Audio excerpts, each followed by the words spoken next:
What makes the Proles different from the party? Remember we talked about the outer party? I've already answered this. Why are the Proles different? They are a group of society that I would say they lack the cerebral element that is necessary for, what's it necessary for? You've got to have that intellectual capacity, if you can, question and rebel. So they lack the cerebral/intellectual capacity for critical thought. They are happy with the simple pleasures of life, like the lottery. They're happy with all of that, and they're never going to second guess it. So they have a paradoxical freedom, but they don't have true freedom, right? They don't have true freedom because they actually are being controlled.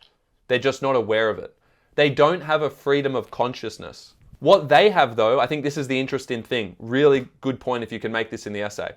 The Proles have a paradoxical freedom of mobility, of physical character. So they have physical freedom.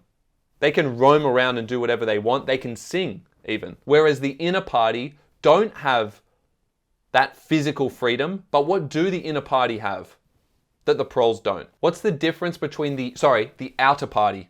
What's the difference between the outer party and the Proles? So they still are subject to the thought police and they are going to be punished for thought crime. But the point is that they have a psychological capacity to rebel, to think critically.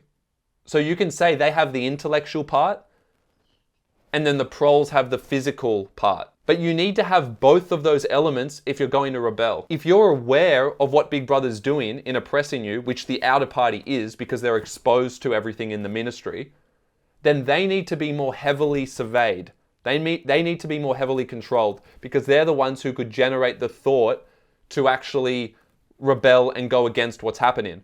But because the Proles live on the outside world, they're not as aware, so they lack the awareness and therefore they have that physical freedom. They have bodily freedom, but they don't have the intellectual or cerebral element of awareness that is necessary for rebellion. Here's the key word to sum this up. There has been a collective disembodiment between the Proles and the outer party, which renders rebellion impossible because the Proles have a physical freedom, but they lack awareness, whereas the outer party have awareness, but lack the physical freedom to actually rebel. And they lack the physical capacity because they're a smaller group.